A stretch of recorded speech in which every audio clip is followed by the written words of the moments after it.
Hello, hello everybody.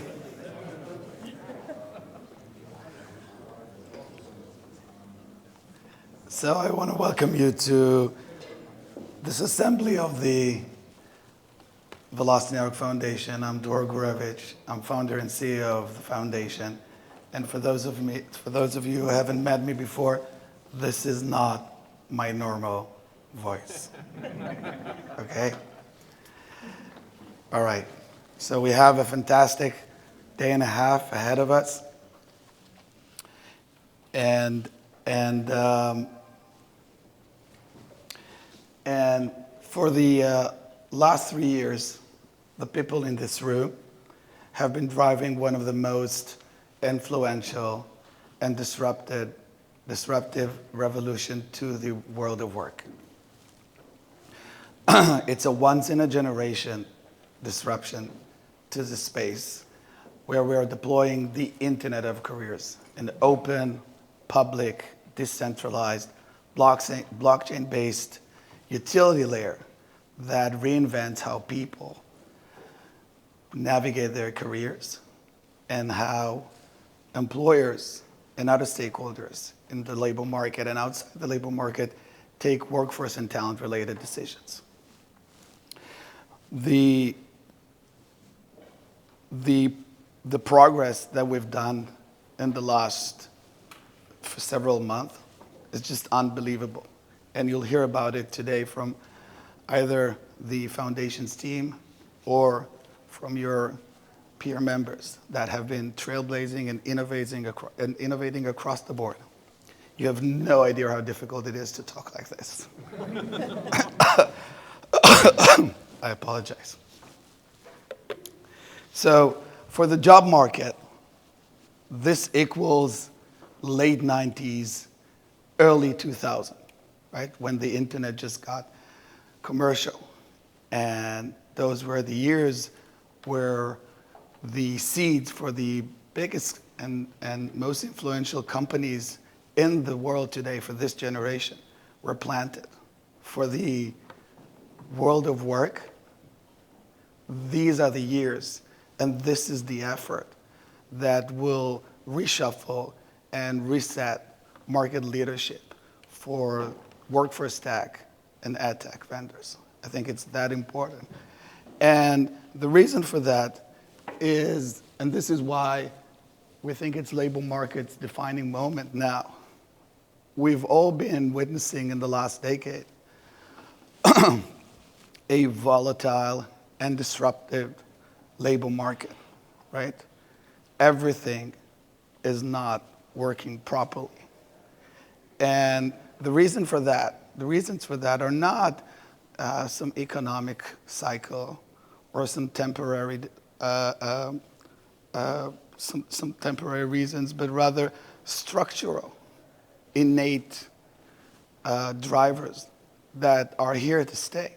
Amongst those are the changing nature of work itself due to the fourth industrial revolution, but also changes in culture of the workforce that we've seen and also been accelerated by COVID recently. So, and I have a clicker somewhere. So, there's unbelievable skill shortage in the labor market because the nature of work has changed and upskilling and reskilling efforts are not keeping pace. Not only the nature of the work changes, right? But it changes in a way that burdens societies because in the last decade or so, we've lost hundreds of millions of medium skills, medium paid jobs to innovation in technology, robotic vision, computerized vision, AI, machine learning. And we've gained hundreds of millions of jobs, but we've gained them in the two polars, right? They're either high-paid, high-skilled jobs or low-paid, low-skilled jobs, which create a burden on society and polarize society. And we haven't been doing a good job right, in providing equal opportunity or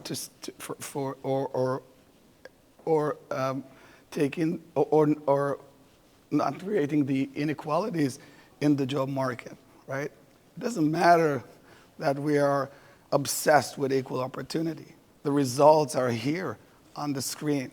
We should be doing a better job in education, in job market mobility, and so on and so forth. When you think of a job, what do you think of? Right? Do you think of several hours a day, 9, 10, 7, 5 days a week, right? When you know actually who employs you and when you know if you're going to be employed, right, in a few days' time, right? For many and a growing number of people across the labor market, right, this is not the case, right? For those individuals, non-standard employment is the standard, right? And the reason for that, right, we will talk about this in the next couple of days, but the reason for that is mainly the lack of ability to exchange trusted data between individuals and businesses so that we can disintermediate the intermediaries, the brokers in the job market, so that we can have a better, fair relationship between employees and employers. And overall, for employees, for businesses, employment has been redefined. Since 2019, Google, right, workforce, have more freelance contractors, engineers, right, than full-time incumbents. That's amazing. So the whole relationship between businesses, employers, and individuals has been constantly redefined in the last few years, which creates enormous pressure and friction in the job market. And I think that John will be speaking about some of this today. And last but not least, right, something that we keep ignoring as a society. Right? Most experts say that the next decades will be the age of mass migration for humanity. Right? It's either the climate crisis that pushes people outside their natural habitats. It's political tensions, humanitarian crises, wars, pandemics. Last year was a record year for immigrants and migrants across the globe. And estimates say that it's only going to get worse. What does it mean for us? These migrants usually have to settle for the lowest level of jobs at their countries of destination. Why is that?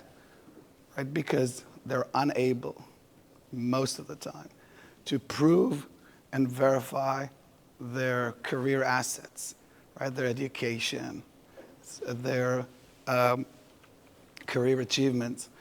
Then we get these PhDs that clean the streets, right? Which is something that newspaper always like to show. But it's that, right? And that causes pressures on societies, that causes social tension, and with massive hundreds of millions of people that will move, right? We need to find a better solution for that.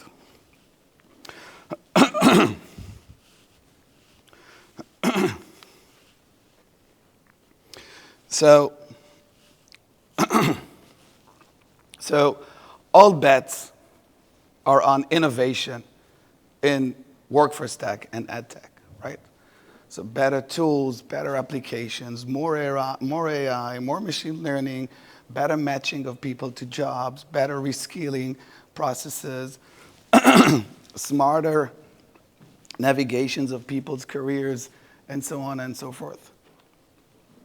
Smarter new employment models like open talent markets that will enable redistribution of skills across the labor market.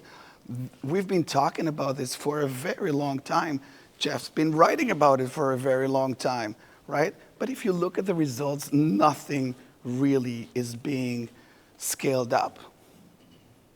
And when you ask yourself why, right, the core reason is the lack of a trusted data utility in the labor market that will allow this innovation to be adopted at mass, right? And it's not it's not surprising that we haven't had a solution as an industry for decades. We've all been talking about it. It's very inefficient to hire people, to mobilize talent based on resumes, LinkedIn profiles, or what they say about themselves, right? And we know that for years. So if you ask yourself, why haven't we come up with a solution as an industry? So it's not all on us to blame, right? But now, with the emergence of decentralized technologies and decentralized governance models, AKA the blockchain, right? Now we have the ability to deploy that Internet of Careers that we've all been looking for and to enable, right, a trusted, rich, self-sovereign career identity for people that will radically change the way they navigate their careers and how employers and other stakeholders are taking database and data-driven decisions around employment, around talent, around mobility, around reskilling, and so on and so forth. And this is what we're building. And I say we. It's this room that is deploying and building this. It's this room that redefines the next generation in workforce tech and ad tech applications. What we're building is that public, decentralized network that is controlled and governed by no single entity, right? That's a novelty here. That's what will enable adoption at scale. That's what will basically take off the risks of platform lock-in, right? We've all seen what happens in a winner-takes-all market when you have a strong player that enjoys strong network effects.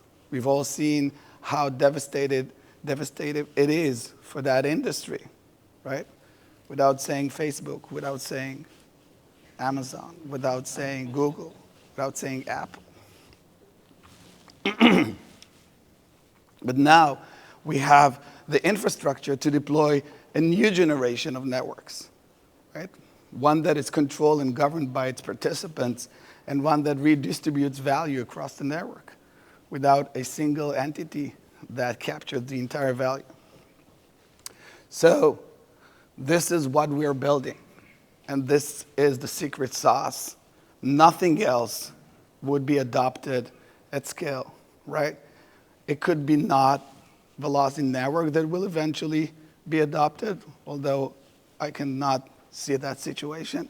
But any solution that will be adopted at scale will be the equivalent of the internet, an open, public, open source, decentralized, controlled by no single entity. That's the only way to deploy something that is adopted at scale globally and that brings innovation and prosperity to the space that it operates in.